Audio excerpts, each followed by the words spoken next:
Welcome to our show, Hong Kong Brief. Today, we dive into the world of finance where Swiss wealth managers are shifting their focus to Asia, particularly Hong Kong, as they face challenges back home. With pressures on banking secrecy and the rise of Asian financial hubs, the landscape of wealth management is changing rapidly. In local news, Hong Kong's chief executive John Lee is gearing up to deliver his annual policy address, promising reforms aimed at boosting the economy and improving living conditions for residents, especially the youth. With initiatives to help young people buy homes and enhance the city's role as an international hub, this address could be pivotal for the city's future. Lastly, we explore a cultural clash as Canadian bubble tea brand Bobba faces backlash for alleged cultural appropriation, following criticism from actor Simu Liu.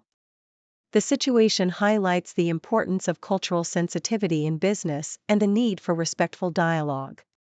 Please stay tuned for more detailed coverage. Financial Times: Switzerland has long been a sanctuary for the wealthy, offering not just a safe haven for assets, but also a reputation for discretion and stability. Its underground vaults, often located in converted military bunkers, symbolize the country's commitment to safeguarding wealth, with storage prices starting at a staggering $500,000. However, recent geopolitical shifts and internal banking scandals have begun to erode Switzerland's standing as the premier hub for wealth management. The collapse of Credit Suisse and the country's decision to sanction Russian oligarchs have raised questions about its neutrality and reliability. As a result, Asian financial centers like Hong Kong and Singapore are rapidly gaining ground, with projections indicating that Hong Kong will surpass Switzerland as the largest offshore wealth hub by 2028.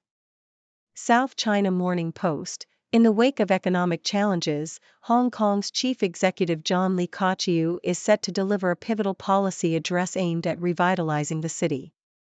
His upcoming speech is expected to outline reforms that not only enhance economic development but also improve the quality of life for residents. Lee's third address is viewed as critical for addressing the city's economic woes, focusing on consolidating its status as an international financial and trade hub, while also proposing measures to support young people in homeownership.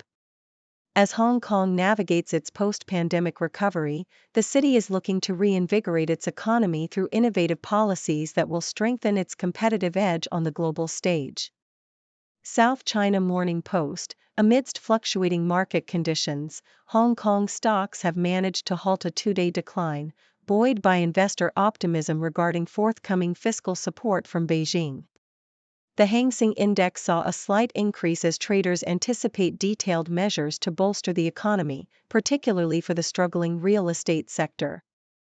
As the local financial landscape braces for John Lee's policy address, which is expected to unveil initiatives aimed at diversifying the economy, investors remain hopeful for a strategic roadmap that rejuvenates local industries. The market's response reflects a broader sentiment of cautious optimism, with significant movements in major stocks indicating a potential rebound in investor confidence as they await concrete fiscal details.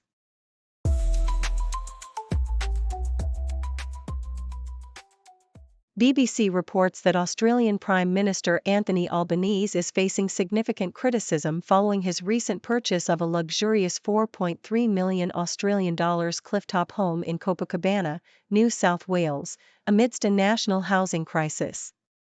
This decision has been labelled tone-deaf by political opponents and has left many within his own party shocked.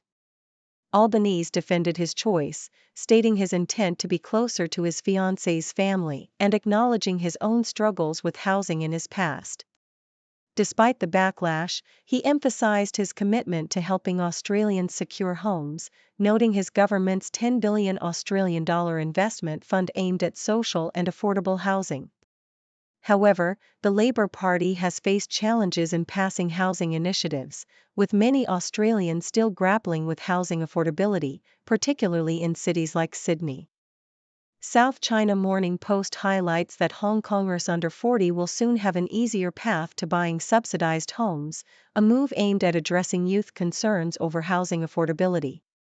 Chief Executive John Lee Ka-chew's upcoming policy address will tackle living conditions and potentially increase the chances for younger applicants in the subsidized home ownership scheme. The government plans to phase out substandard subdivided flats and is considering adjustments to the ratio of public flats for sale versus rent. Young residents express hope that these measures will alleviate their housing struggles, which have led many to delay major life decisions like marriage due to financial constraints. Experts suggest that the government should also focus on increasing the supply of second-hand subsidized homes and reviewing existing policies to enhance mobility within the housing market. South China Morning Post further reports on the slight uptick in sales for major Chinese developers in September, attributed to recent government support measures aimed at revitalizing the struggling property market. Companies like Shermao and Country Garden noted month-on-month increases in sales, spurred by lowered mortgage rates and relaxed restrictions on homebuyers. However, analysts caution that while these numbers indicate a rebound, they may not signify a sustainable recovery, as overall sales for the top 100 builders are still down significantly year-on-year. The government's strategy includes encouraging local authorities to purchase unsold homes, which could alleviate liquidity pressures for developers. Despite some positive trends, experts believe the housing market has yet to fully recover and predict a long road ahead before prices stabilize.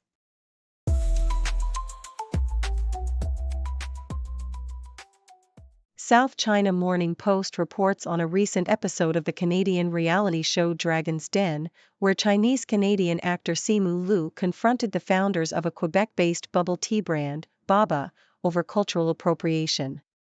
Liu, known for his role as Shang-Chi in Marvel films, was critical of the brand's pitch, which suggested that their product was a healthier alternative to traditional bubble tea without acknowledging its Taiwanese origins. He emphasized the importance of uplifting minority entrepreneurs and expressed his disappointment in Bobba profiting from a beverage that holds cultural significance for him. Following his comments, social media backlash ensued, prompting Bobba's founders to issue a statement acknowledging Liu's concerns and committing to better recognize the cultural roots of bubble tea. In another piece from South China Morning Post, investors are cautiously optimistic about the sustainability of the recent bull run in Chinese stocks, despite the absence of specific fiscal stimulus figures from the government. Finance Minister Lan Fone hinted at potential government borrowing to support the economy, leading to speculation about a significant fiscal package that could boost growth and consumption. Analysts suggest that a stimulus equal to 3% of China's GDP, amounting to over 3 trillion yuan, would be necessary to maintain investor sentiment. The Chinese stock markets have seen a notable increase since the central bank's easing measures, but experts warn that without concrete government initiatives, the markets may struggle to gain further momentum. An opinion piece in South China Morning Post highlights the systemic issues within Hong Kong's medical training following a series of medical blunders involving interns misreading X-ray scans. Secretary for Health Lo Chung-mao announced plans to enhance training for intern doctors and collaborate with local medical schools to ensure better preparedness. He acknowledged that these mistakes reflect underlying systemic problems and emphasized the need for improved support and supervision for interns. The article calls for continuous and systemic responses to address these issues, citing the importance of training future medical professionals to prevent such errors while recognizing that mistakes are part of the learning process.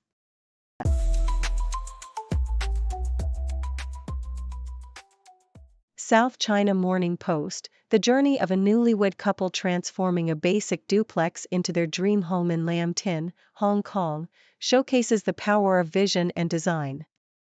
With stunning views of the harbor and a private terrace, the couple enlisted designer Calvin Chung Coming to reconfigure the 2,000-square-foot space. Cheng's innovative approach included expanding the main bedroom, creating an open-plan living area, and refitting the kitchen with a curved stone island that connects to a dining area accommodating up to 10 guests. The design reflects a minimalistic yet cozy aesthetic, with carefully curated plants and bespoke furniture that harmonize with the breathtaking views. The couple's foresight in accommodating future family needs, alongside Cheng's meticulous attention to detail, culminated in a bespoke interior that beautifully merges nature and light. South China Morning Post, Sandra Bullock's son, Louis Bardo Bullock, is growing up quickly, recently capturing attention during a family outing in Los Angeles. At 15, he now towers over his famous mother, showcasing a blend of casual style and youthful confidence. Bullock adopted Louis in 2010, describing him as perfect and an integral part of her life. Known for his culinary interests, Louis has developed a passion for food, experimenting with drinks and deep frying, earning him the title of Crazy Foodie. Despite his young age, he has taken on the role of his mother's unofficial manager, providing her with advice on her career choices. As Bullock navigates the challenges of raising a young black man in today's world, she reflects on her hopes for his future and the lessons she strives to impart, emphasizing the importance of understanding societal complexities. South China Morning Post, the ongoing societal tensions in Hong Kong highlight the urgent need for the government to engage meaningfully with its youth. Recent surveys reveal a significant mistrust among young people towards the administration, with many expressing a desire to emigrate. To address this disconnect, experts suggest establishing a Hong Kong Youth Affairs collaboration platform that includes youth representatives from diverse backgrounds. This initiative would facilitate genuine dialogue and collaborative decision-making, ensuring that young voices are not only heard but actively shape policies that affect them. By fostering an environment where youth can express their opinions safely and freely, Hong Kong can work towards reconciliation and a brighter future, avoiding the risk of losing an entire generation's trust.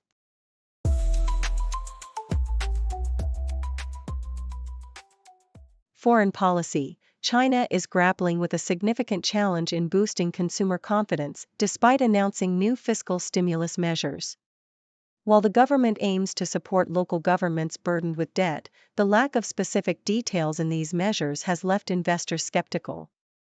A Caixin report about a potential issuance of 6 trillion yuan in bonds offered a glimmer of hope, prompting Goldman Sachs to slightly raise its GDP growth predictions.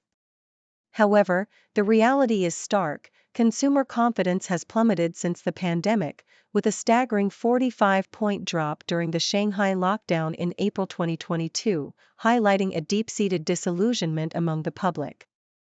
This erosion of confidence is compounded by a decline in household consumption, which remains below global averages, challenging the government's goal of transitioning to a consumption-led economy.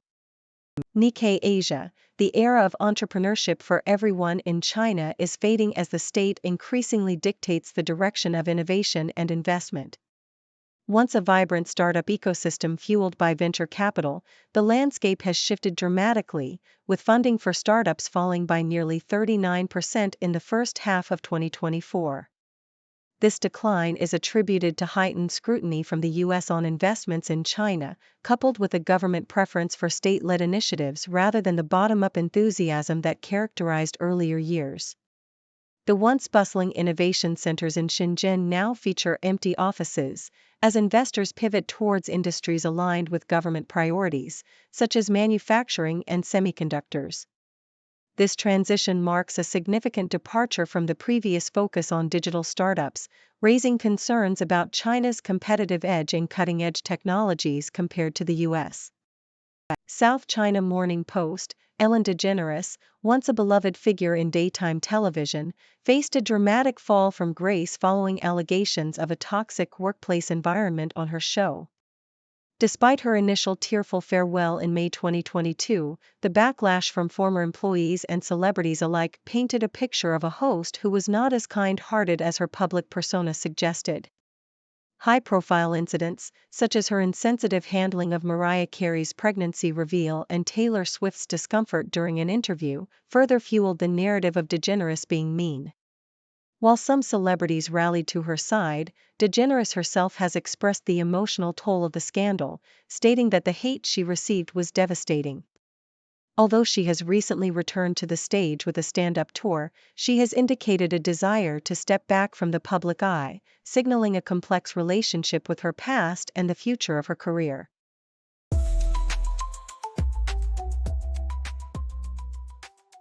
Thank you for tuning in.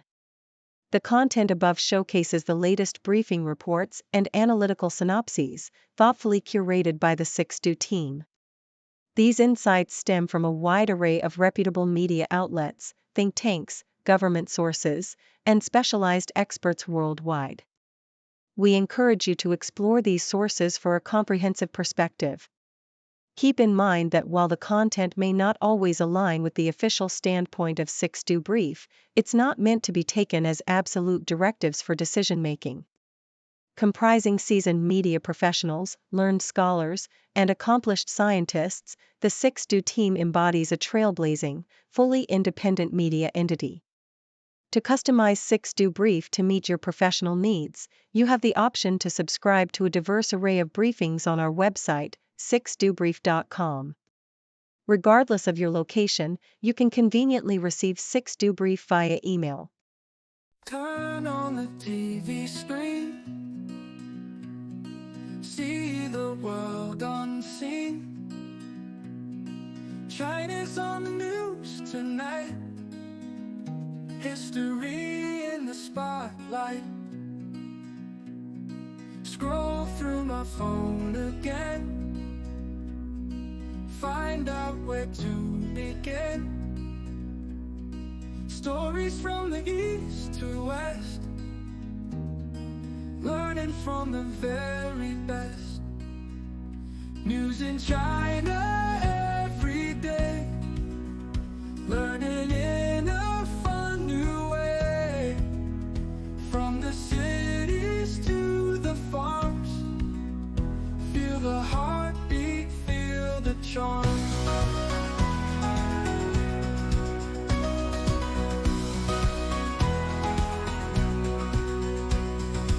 Ancient tales in modern times, mountains high and river rise. Culture rich in every town, golden driving never down. Every headline a new friend, from beginning to the end, connecting hearts through every word. China's story always heard. News in China every day, learning a fun new way. From the cities to the farms, feel the heartbeat, feel the charm.